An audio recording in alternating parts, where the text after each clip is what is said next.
Tawasul selalu menjadi perdebatan yang kontroversial. Bertawasul dianggap bid'ah, bahkan menjurus pada perbuatan syirik. Lalu, bagaimanakah tawasul yang disyariatkan dalam Islam?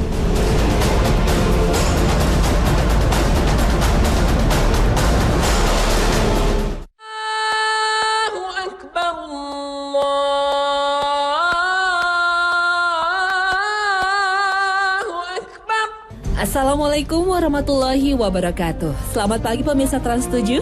Hasanah Ensiklopedia Islam Dunia pagi ini kembali hadir untuk berbagi pengetahuan dan saling berwasiat dalam kebajikan. Semua agama mengajarkan untuk berdoa, karena berdoa merupakan pengakuan adanya zat yang lebih tinggi dan lebih berkuasa di jagat raya ini. Doa adalah permohonan manusia terhadap Sang Maha Pencipta. Dalam Islam, doa inilah inti sebuah ibadah. Setiap agama memiliki cara dan ritual tersendiri dalam berdoa. Bahkan masing-masing agama mengenal waktu dan tempat tersendiri untuk berdoa. Salat merupakan ibadah yang penuh dengan doa. Namun dalam syariat Islam, berdoa tidak hanya dalam salat. Setiap waktu kita dianjurkan untuk berdoa. Bahkan Rasulullah SAW mencontohkan berbagai amalan doa dalam kehidupan sehari-hari, mulai saat memasuki masjid hingga memasuki toilet. Kaum penyembah berhala juga memiliki ritual dan doa. Lalu apa yang membedakan kita umat Islam dengan mereka?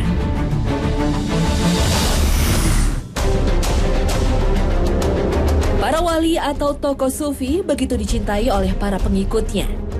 Tak hanya ajarannya yang disebarluaskan, juga makamnya selalu ramai diziarahi. Jejak amal soleh mereka tak lekang oleh waktu. Hazrat Nizamuddin Aulia misalnya, salah satu tokoh sufi India ini tak hanya dicintai oleh umat Islam India, juga umat Hindu. Karena ajaran sufi Nizamuddin dalam tarekat Kristi tak mengenal agama dan kasta. Nizamuddin wafat pada tahun 1325 Masehi saat menginjak usia 81 tahun. Di makam inilah para peziarah memanjatkan doa sekaligus bernazar dengan memasang sebuah tali yang terdapat di sekitar makam. Jika doanya dikabulkan Allah, mereka akan kembali melepaskan ikatan itu. Di Indonesia, umat Islam juga biasa berziarah ke makam Wali Songo. Wali yang berjumlah 9 orang ini begitu dihormati dan dicintai oleh umat Islam karena jasanya yang besar menyebarkan agama Islam khususnya di tanah Jawa. Pada bulan-bulan tertentu seperti Muharram atau Ramadan, maka para wali ini ramai dengan para peziarah yang datang dari berbagai daerah. Mereka mencari berkah dan berharap doanya kepada Allah akan lebih cepat dikabulkan karena diamini oleh para wali. Meskipun sudah wafat, tapi ruh para wali ini sesungguhnya masih hidup dan mereka begitu dekat dengan Allah. Karena itulah para aulia ini dijadikan perantara atau wasilah untuk terkabulnya doa.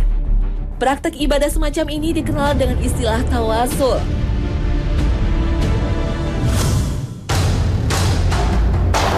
Tawasul memiliki makna upaya untuk mendekatkan diri kepada Allah dengan segala apa yang dicintai dan diridhoinya.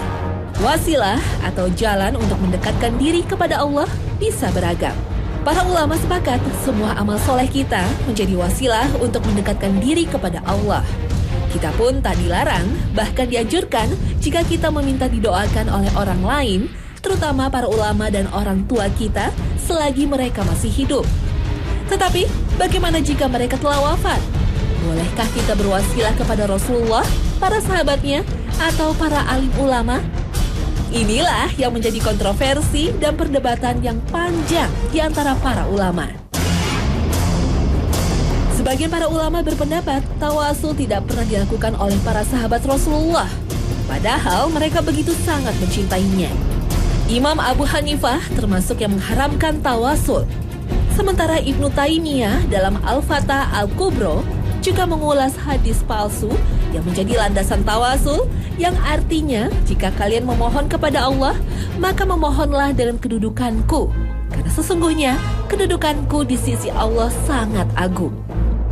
Karena itulah sebagian umat Islam tidak sekedar berziarah ke makam Rasulullah, juga bertawasul.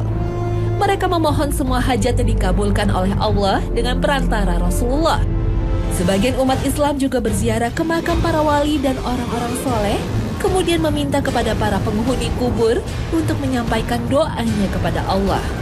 Berbagai kebutuhan hidupnya mereka sampaikan, mulai yang ingin lulus ujian sekolah, berhasil dalam panen dan perdagangan, ingin mendapat keturunan, hingga ingin mendapat jodoh. Kuburan akhirnya dikeramatkan dan dibangun dengan megah. Imam Syaukani berkata, Rasulullah telah melaknat pelaku yang mengagungkan kuburan dan menjadikan kuburan sebagai masjid dan menganggap perbuatan itu seperti Yahudi dan Nasrani. Berdoa di kuburan banyak dilakukan, terlebih di makam para nabi dan wali, dengan keyakinan memiliki barokah dan doanya akan dikabulkan Allah. Tak heran jika kuburan akhirnya lebih ramai daripada masjid. Perbuatan ini tidak pernah dicontohkan oleh Rasulullah dan para sahabatnya. Dalam sebuah hadis riwayat Bukhari Muslim, Rasulullah bersabda, barang siapa yang mengada-ngada dalam urusan kami yang tidak pernah datang dalam urusan itu, maka hal itu tertolak. Ziarah kubur tak ada larangan dalam Islam, bahkan dianjurkan. Rasulullah bersabda, sesungguhnya aku dulu telah melarang kalian berziarah kubur. Maka sekarang berziarahlah, karena akan bisa mengingatkan kepada akhirat dan akan menambahkan kebaikan bagi kalian dengan menziarahinya. Maka barang siapa yang ingin berziarah, maka lakukanlah, dan jangan kalian mengatakan hujran atau ucapan batil. Karena itulah, sebagian ulama sangat tegas melarang ziarah kubur yang tujuannya untuk meminta bantuan penghuni kubur untuk menyampaikan doa kepada Allah. Syekh Muhammad bin Jamil Zainu berpendapat tawasul adalah bid'ah, bahkan bisa menjurus kepada kesyirikan jika berkeyakinan bahwa Allah butuh perantara untuk mengabulkan permohonan doa makhluknya. Apalagi jika para penziarah tak memiliki ilmu sama sekali. Mereka justru berdoa, memohon kepada para ahli kubur, bukan kepada Allah Subhanahu wa Ta'ala. Dalam surat Yunus ayat 106, Allah berfirman, وَلَا تَدْعُ مِن دُونِ اللَّهِ مَا لَا يَنفَعُكَ وَلَا يَضُرُّكَ فَإِن فَعَلْتَ فَإِنَّكَ إِذًا مِّنَ الظَّالِمِينَ.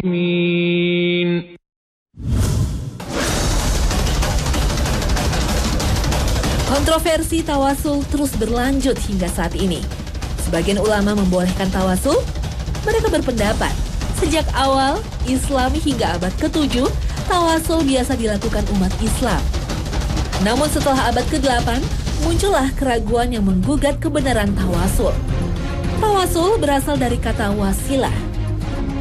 Dalam Al-Kasyaf Al-Haqqaiq, apapun yang menyebabkan kedekatan baik merupakan dirinya maupun selain dirinya dan dijadikan sebagai perantara kepada Allah mencapai sesuatu disebut tawasul. Allah Azza wa Jalla berfirman dalam surat Al-Maidah ayat 35. Hai orang-orang yang beriman, bertakwalah kepada Allah dan carilah jalan yang mendekatkan diri kepadanya, dan berjihadlah pada jalannya supaya kamu mendapat keberuntungan. Apapun yang mengantarkan manusia untuk lebih dekat kepada Allah disebut wasilah, seperti amal soleh dan doa. Semua perbuatan untuk melakukan ketaatan dan meninggalkan maksiat merupakan wasilah untuk mendekatkan diri kepada Allah. Ayat ini mencakup semua amal soleh, termasuk bertawasul kepada para nabi dan wali Allah. Sebagaimana dalam surat An-Nisa ayat 64, Allah menegaskan, dan kami tidak mengutus seseorang Rasul melainkan untuk ditaati dengan seizin Allah.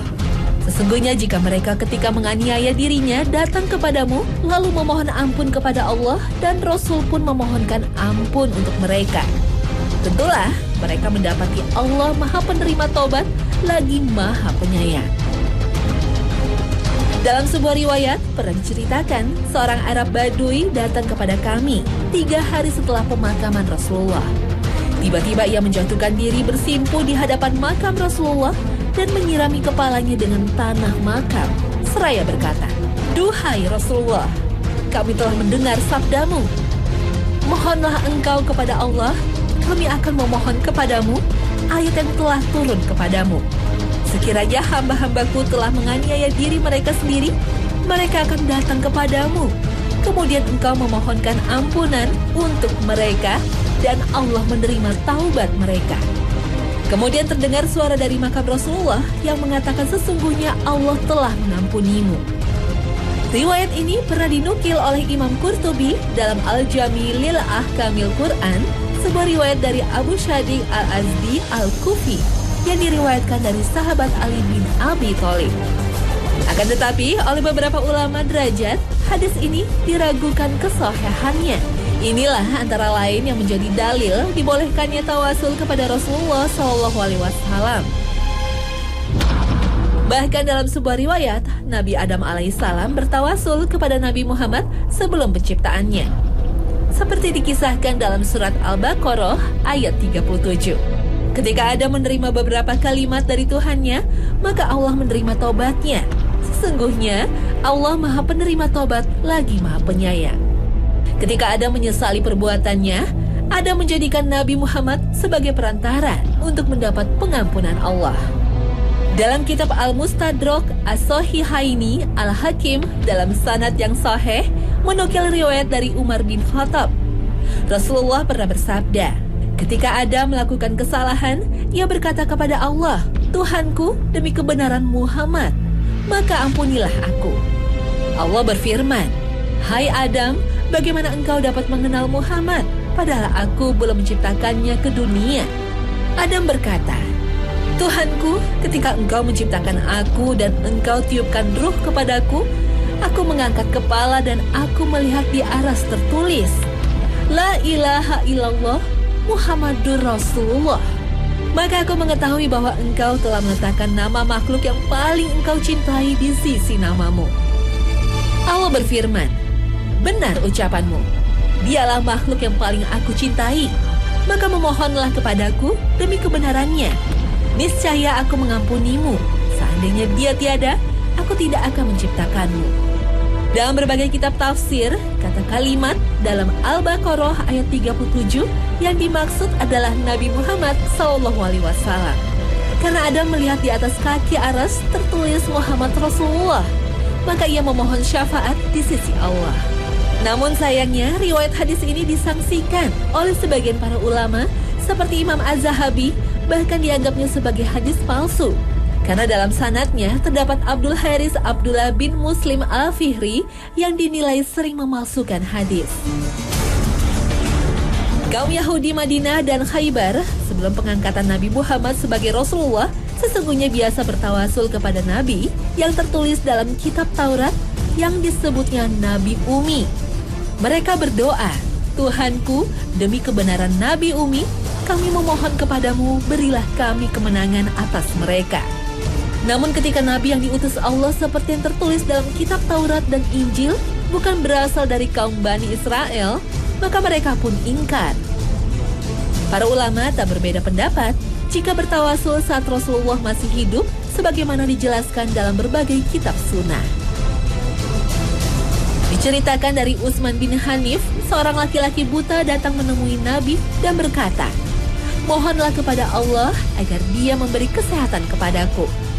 Lalu Rasulullah memerintahkan kepadanya, ambillah wudhu dan laksanakanlah salat 2 rakaat, kemudian bacalah doa ini. Ya Allah, aku memohon dan menghadap kepadamu dengan perantara Nabimu Muhammad Nabiur Rahmat. Wahai Muhammad, dengan perantara engkau, aku menghadap kepada Tuhanku dalam menyampaikan hajatku, maka penuhilah hajatku. Ya Allah, jadikanlah beliau pemberi syafaat bagiku.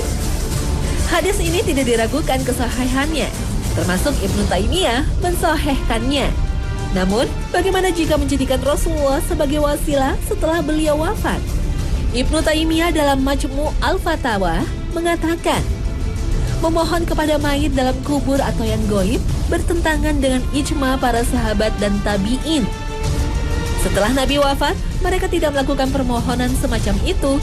Memohon kepada para nabi dan hamba-hamba yang soleh yang sudah wafat termasuk bid'ah yang dilarang dan tidak disyariatkan dalam Islam. Dalam hal ini, para ulama berbeda pendapat. Baik yang setuju dengan tawasul maupun menolaknya memiliki landasan dalil yang diyakininya. Oleh karena itu, tidak seharusnya menjadi perpecahan umat Islam. Dan yang perlu diingat, Allah itu maha dekat. Dia akan mengabulkan semua permohonan hambanya.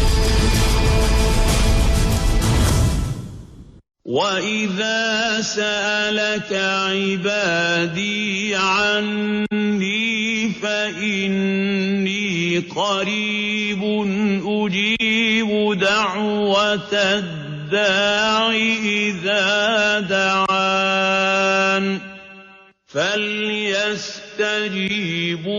لِي وَلْيُؤْمِنُوا بِي لَعَلَّهُمْ يَرْشُدُونَ. Tawasul sesungguhnya berdoa kepada Allah baik memohon pengampunan dosa atau pemenuhan hajat kita. Allah Azza wa Jalla mensyariatkan untuk bertawasul dengan asma-asmanya. Misalnya untuk memohon ampunan dan rahmatnya, kita berdoa dengan melafalkan Ya Ghafur, Ya Rahim. Atau berdoa untuk mengalahkan musuh-musuh Islam dengan berdoa Ya Azizu, Ya Qawiyu. Sebagaimana Allah berfirman dalam surat Al-A'raf ayat 180. Hanya milik Allah lah Asma'ul Husna. Maka berdoalah kepadanya dengan menyebut Asma'ul Husna itu. Para Nabiullah menggunakan Asma'ul Husna saat berdoa.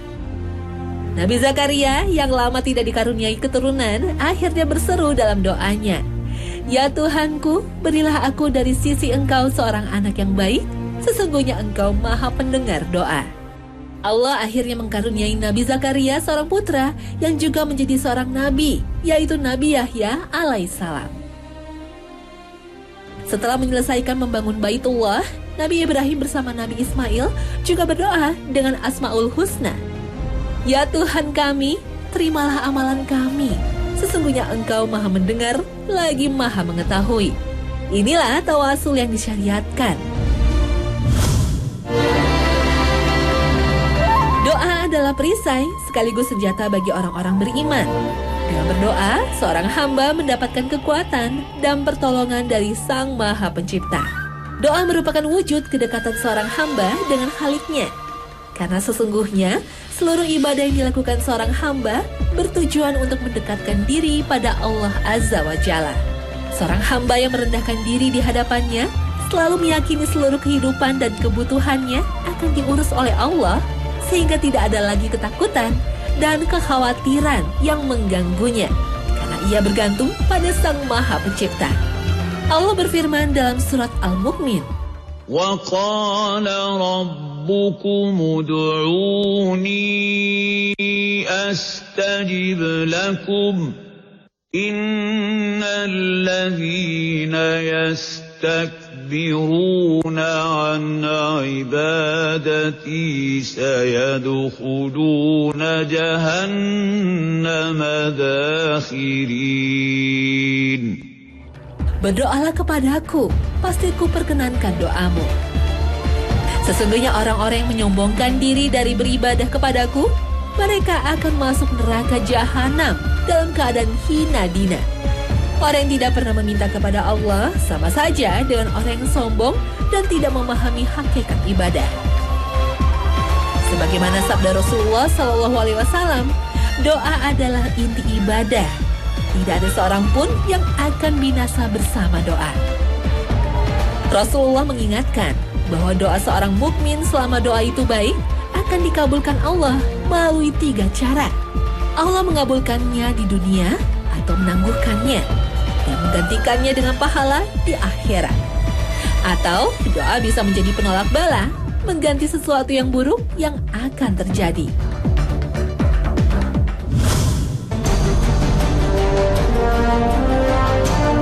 Berdoalah dengan penuh keikhlasan dan keyakinan bahwa Allah akan mengabulkan doa kita. Namun yang harus diingat, berdoa harus mengikuti adab atau tata cara yang disyariatkan.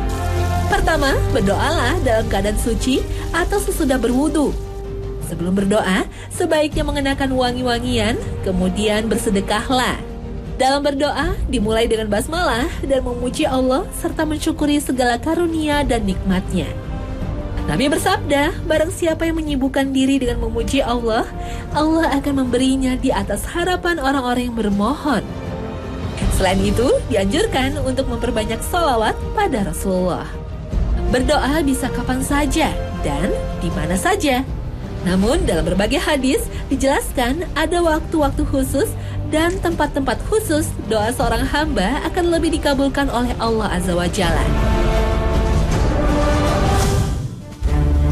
Inilah beberapa waktu mustajabah atau doa yang akan dikabulkan oleh Allah. Dalam sebuah hadis qudsi, Rasulullah bersabda, "Sesungguhnya Rabb kami yang maha berkah lagi maha tinggi turun setiap malam ke langit dunia hingga tersisa sepertiga akhir malam, lalu berfirman, barang siapa yang berdoa, maka aku akan kabulkan. Barang siapa yang memohon, pasti aku akan perkenankan. Dan barang siapa yang meminta ampun, pasti aku akan mengampuninya." Tak semua orang mampu untuk bangun di sepertiga malam, kemudian menunaikan sholat tahajud. Tapi jangan khawatir, doa yang dipanjatkan pada saat azan, antara azan dan iqomah, dan selepas sholat fardu, termasuk waktu yang diijabah oleh Allah. Pada saat sholat, ketika sedang bersujud, juga perbanyaklah untuk berdoa. Karena Rasulullah bersabda, yang paling dekat seorang hamba pada Rabb-nya ketika ia sedang sujud, maka perbanyaklah kalian berdoa. Selain dalam sholat, orang yang sedang berpuasa pun akan dikabulkan doanya. Nabi bersabda, sesungguhnya bagi orang yang berpuasa, pada saat berbuka ada doa yang tidak tertolak. Hadis riwayat Ibnu Majah dan Hakim. Rasulullah juga berpesan untuk memanfaatkan hari Jumat untuk berdoa. Karena pada hari itu ada satu saat yang sedikit waktunya yang Allah akan kabulkan doa hambanya. Waktu yang dimaksud Rasulullah tidak diketahui persisnya. Tapi menurut para ulama, kemungkinan besar saat khotib naik mimbar hingga selesai sholat Jumat. Ketika seseorang sedang sakaratul maut, saat terus sedang dicabut malaikat, mungkin keluarga yang ditimpa musibah itu tengah berduka. Padahal inilah saat untuk berdoa, karena para malaikat akan mengamini doa kita. Rasulullah pernah mengingatkan para sahabatnya saat mendatangi Abu Salamah pada hari wafatnya. Kemudian Rasulullah bersabda, janganlah kalian berdoa untuk diri kalian kecuali kebaikan, karena para malaikat mengamini apa yang kamu ucapkan. Hadis riwayat Muslim. Bagi kaum muslim yang tengah mendapat panggilan haji atau umroh, begitu banyak tempat mustajabah untuk memanjatkan permohonan doa. Di depan Ka'bah, di depan Multazam, di dalam Hijr Ismail, atau di belakang Makom Ibrahim. Juga saat melakukan sa'i, merupakan tempat-tempat istimewa untuk berdoa. Sementara saat berada di Masjid Nabawi, perbanyaklah berdoa di Raudhah antara mimbar dan makam Rasulullah, karena inilah tempat penuh berkah yang tidak akan hancur saat terjadi kiamat kubro. Saat menunaikan ibadah di Arafah, inilah hari yang istimewa untuk berdoa. Karena Rasulullah pernah bersabda, sebaik-baik doa adalah pada hari Arafah.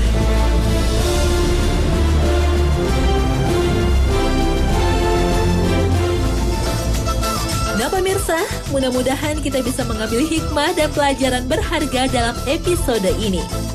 Dan tidak terjebak dalam konflik karena perbedaan pandangan.